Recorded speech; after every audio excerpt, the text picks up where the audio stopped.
হামজার পর এবার মোহামেডানের হয়ে দীর্ঘদিন খেলা মালির স্ট্রাইকার সোলেমান দিয়াবাতেকে বাংলাদেশের জার্সিতে খেলানোর প্রক্রিয়া শুরু করেছে বাফুফে।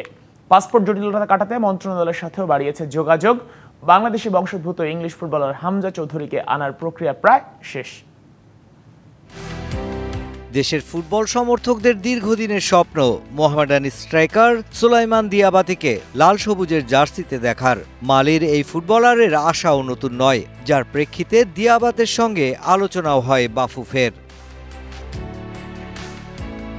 ফিফার নিয়ম মেনে চলে অগ্রগতিও। পাসপোর্ট জটিলতা ও দেশের রাজনৈতিক পরিস্থিতিতে কাজে ধীর গতি আসলেও তা এবার গতি পেয়েছে। ফিফার একটা রুলস আছে যেন 5 বছর এক সিজনে খেলে এবং 5 বছরে নির্দিষ্ট পরিমাণে একটা ডে বাংলাদেশের অবস্থানের যেন থাকে। আমাদের কাছে যেহেতু ডাটা বেজে 5 বছর আগের একটা পাসপোর্ট প্লাস বর্তমান পাসপোর্ট রয়েছে, ইমিগ্রেশনের ডাটা বেজে কিন্তু ওটা দিয়ে আমরা কাজ আগিয়ে নিয়েছি।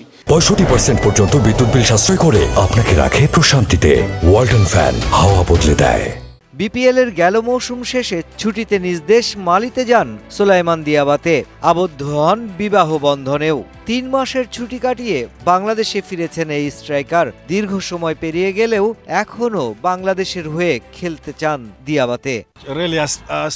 আমি বাংলাদেশের হয়ে খেলতে চাই। দেশের ফুটবল আমার হৃদয়ে মিশে গেছে। আমি ক্লাব এবং বাফুফেকে বলেছি যদি তারা ব্যবস্থা করতে পারে তবে আমি লাল সবুজের জার্সিটা পড়তে চাই। পাসপোর্ট সংক্রান্ত জটিলতা কাটাতে এরই মধ্যে দিয়াবাতে ও মোহামেডানের সঙ্গে আলোচনা করেছে ফেডারেশন। যোগাযোগ করা হচ্ছে স্বরাষ্ট্র মন্ত্রণালয়ের সঙ্গেও। Mushfiqur Rahman, DBC news, Dhaka.